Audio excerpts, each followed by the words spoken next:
ศาสตร์อย่างก่อนศาสตร์สร้างนี่แม่นบ่ว่าตัวนี้เป็นเฮาอยู่นี่อยู่เครือน้ำตัวนี้ที่มาทางแดงๆนี่ปูกองเข่าอยู่นี่ไปทางนี้ก็ได้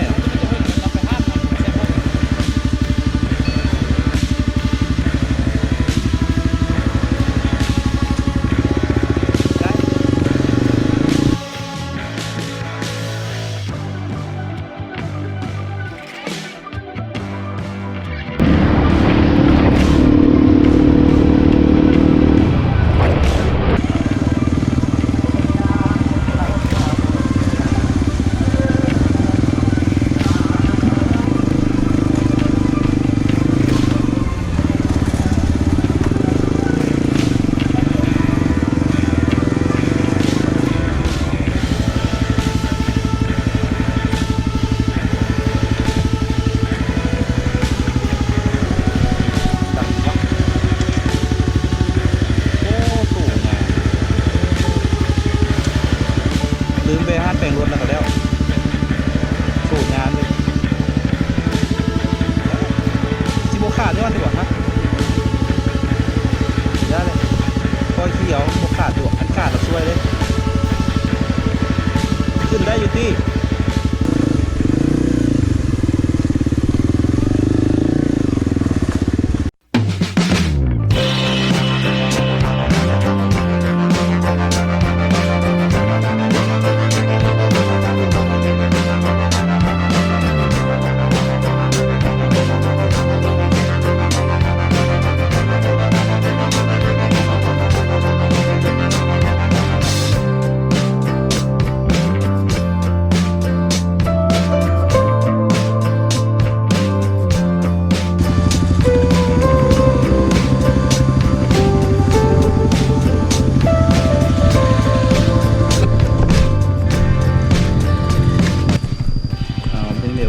นี่ก็ฮักวิดก้นหินกันแน่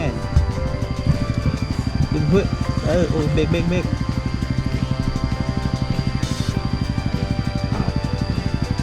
ดี๋ยวไปพู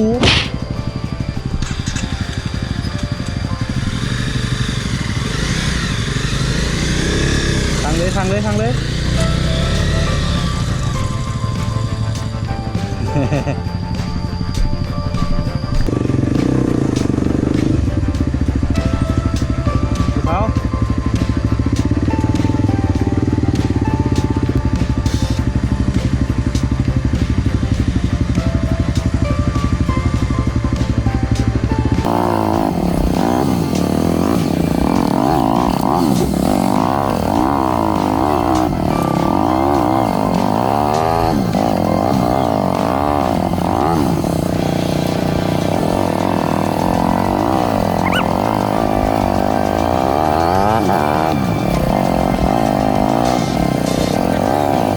ขาดได้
เลี้ยงคาดเนี่ยจะให้มันดับเลย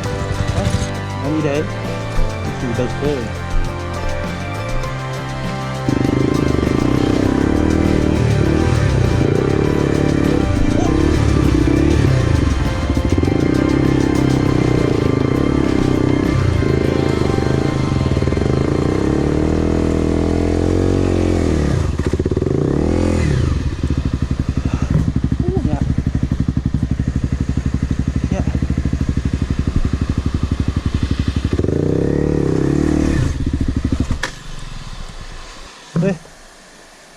มื่นน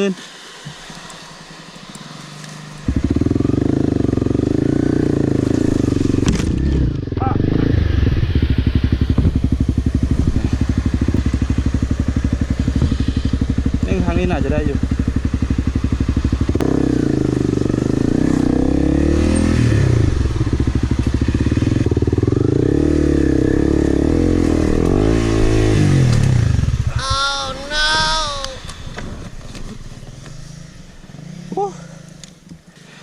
ขวดอยู่เว้ย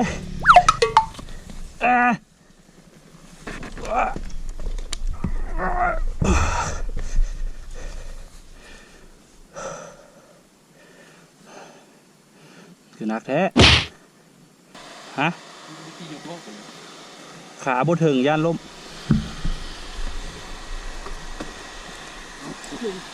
เดี๋ยว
ส่งบางคนนี้เพื่อแล้ว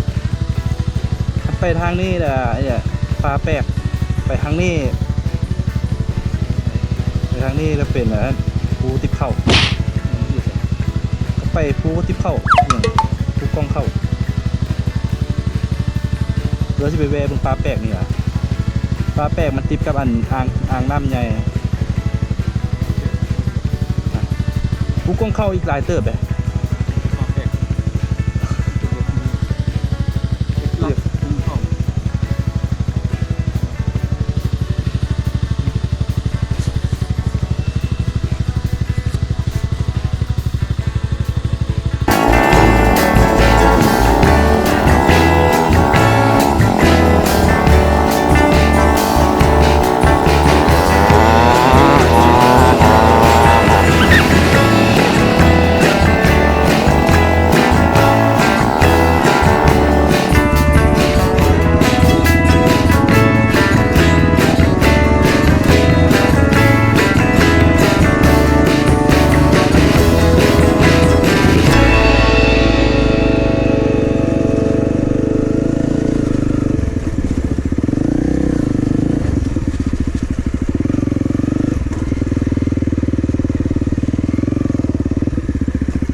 แคมสุดยอดเลยนี่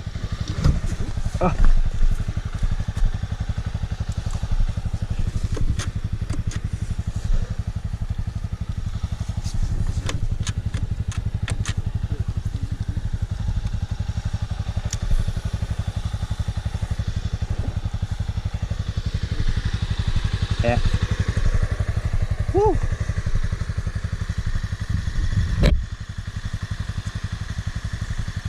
มาฮอดจนได้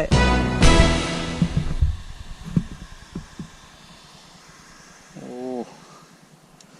โคตรดิบเลย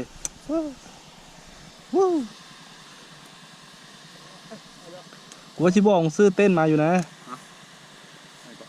บอกซื้อเต้นน้อยมาผมมึงไก่ฮะที่มานอนนี่เลยก็นั่งชิวก่อนในหนึ่งแล้วค่อยเมื่อนอนตู่เหรอ